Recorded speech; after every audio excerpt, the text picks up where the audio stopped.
chegamos na regulação de sinistro, mas antes eu quero voltar um pouquinho e reforçar. A parte mais importante desse material é o guia. Esse guia ele deve estar ali ao lado do seu computador para que você possa fazer consultas diárias. Então, você iniciou agora na área de seguro, o cliente vai te fazer uma pergunta e às vezes você não tem ali a resposta imediata. Esse guia vai te ajudar em algumas situações. Por exemplo, o cliente vai viajar e quer saber da carta verde. Nossa, o que é carta verde mesmo? Você vai consultar no guia.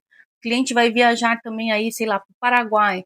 Meu carro vai ter cobertura no Paraguai, eu já sei que ele precisa ter uma extensão de perímetro. Eu vou consultar se a seguradora dele dá extensão de perímetro. Então, esse guia ele deve estar ao lado do seu computador para consultas, principalmente se você está iniciando no ramo de seguros. No vídeo aqui a gente vai falando, né, vou fazendo aqui um bate-papo com você, passando aqui pelos temas do guia, mas o guia é o mais importante, porque ele vai estar disponível do seu lado aí no dia a dia.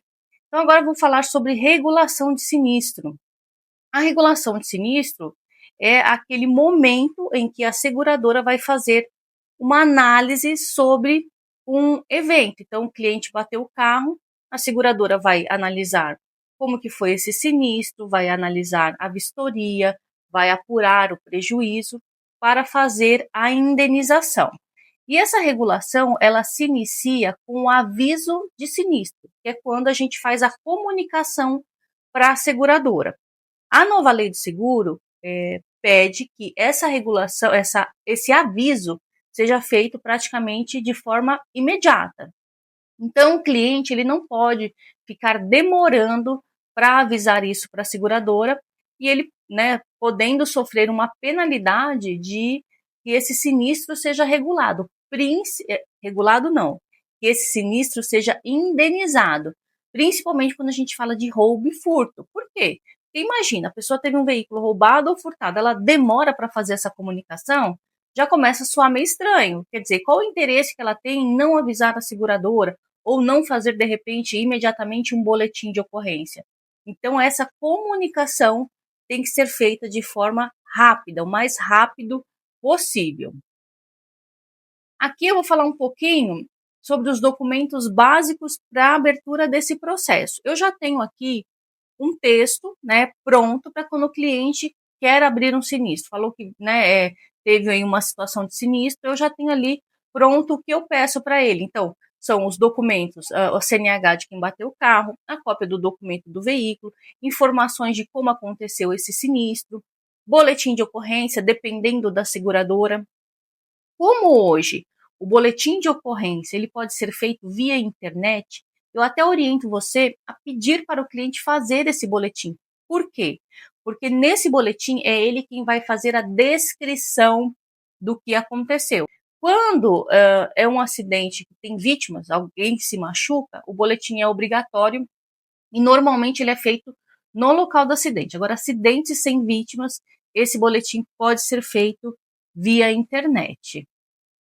Então, aqui falei sobre a abertura do processo, a regulação é quando a seguradora vai entender como que foi esse evento, vai ver se tem cobertura, vai pedir a vistoria.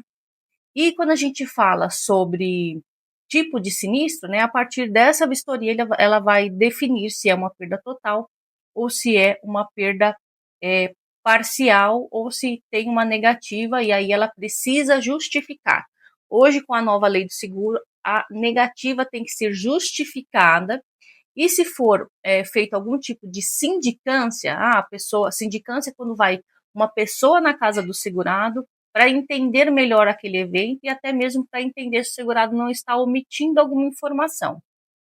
Se foi feita alguma sindicância, se foi colhida alguma declaração, se tem algum vídeo que faça parte do processo, com a nova lei do seguro, a seguradora é obrigada a disponibilizar.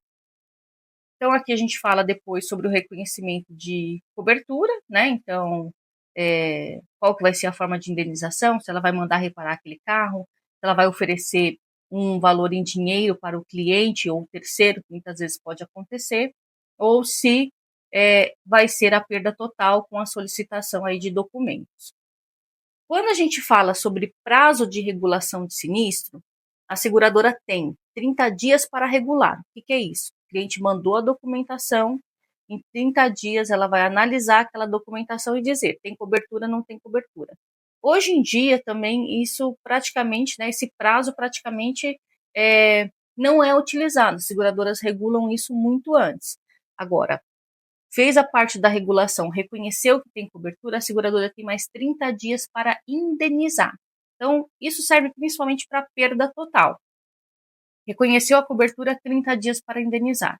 Quando a gente fala de perda parcial, quando o veículo vai para a oficina, esse prazo de 30 dias, ele não é muito válido. Por quê? Porque muitas vezes depende principalmente de entrega de peças, e a seguradora não tem gerência sobre essa entrega de peças, né? Ela vai solicitar a peça para a montadora, às vezes a montadora não tem a peça, então esse prazo de 30 dias na perda parcial, ele fica comprometido quando a gente fala sobre finalização do reparo, tá? Então a seguradora ela vai regular, que é aquela questão de analisar o prejuízo, vai autorizar a oficina a fazer o reparo, só que o tempo de reparo vai depender muito de peças de montadora e serviço dentro da própria oficina. Aqui eu trouxe a questão de acordo com o terceiro. Quando que acontece esse tipo de situação? Então, o segurado se envolveu num sinistro com um terceiro, a seguradora apurou ali o prejuízo e ela pode oferecer um valor em dinheiro para que esse terceiro faça o reparo do veículo aonde ele desejar. Isso é bem interessante porque faz com que você já finalize ali o processo. A partir do momento que ele recebeu, ele vai assinar um termo falando que ele, né, abre mão de qualquer tipo de reclamação futura, e aí ele vai reparar o veículo dele aonde ele entende que seja melhor. Para mim, é a melhor forma de regular, principalmente sinistro de terceiro. Subrogação de direitos. O que é isso? Funciona assim. Vamos supor que o segurado sofreu um acidente, só que ele não é o culpado. Então, bateram no carro do segurado e essa pessoa que bateu não tinha seguro, enfim, não quis pagar. A partir do momento que a seguradora indenizou o cliente, ela tem direito de buscar na justiça o reparo do prejuízo que ela teve. Então, vamos supor, eu tenho meu carro, bati meu carro, o prejuízo ficou ali 20 mil. Eu paguei 5 mil de franquia, a seguradora arcou com 15 mil. Esses 15 mil, ela pode acionar a justiça para receber do causador. A franquia, o segurado é que vai ter que correr atrás de receber. Então, ele pode até receber esse valor do terceiro, né? O terceiro fala assim, eu pago a sua franquia. O terceiro pode pagar a franquia, só que o segurado só pode dar quitação da franquia e não do prejuízo total, porque o restante do prejuízo é da seguradora e ela pode sim buscar o seu direito de receber esse prejuízo. Sobre despesas de salvamento e custas de processo. A nova lei trouxe aí essas duas novas coberturas. Despesas de salvamento, o que é? São situações, então vamos supor que você teve um sinistro e para que aquele dano, né, para que o dano do veículo não seja maior, eu vou utilizar aí algum tipo de, como que eu posso dizer, de socorro imediato. Então, o meu carro sofreu uma colisão, eu estou na rodovia e eu já vi que um guincho já está passando ali naquele momento. Para que eu não tenha ali uma situação de ter um prejuízo maior, como por exemplo, alguém passar, levar o veículo, enfim, vamos supor uma situação que o prejuízo possa ser agravado se o socorro não for imediato. Então, eu vou fazer esse socorro e a seguradora vai me reembolsar. Isso é uma despesa de salvamento. Vamos pensar, o veículo começou a pegar fogo, então eu consegui ali um socorro imediato para apagar o incêndio do veículo, isso teve um custo para mim. Isso é despesa de salvamento. Ela é diferente da assistência 24 horas. Assistência 24 horas, é um guincho, eu estou num local que, ok, eu esperar, isso não vai aumentar o prejuízo da seguradora, é assistência 24 horas. Agora, em situações onde você pode impedir que aquele dano se agrave, entra em despesas de salvamento. cada seguradora trabalha com um limite de despesas de salvamento. Isso também está lá no guia de seguro automóvel. Eu coloquei ali as principais seguradoras, o que elas determinam de despesas de salvamento. Custas de processo. O que acontece?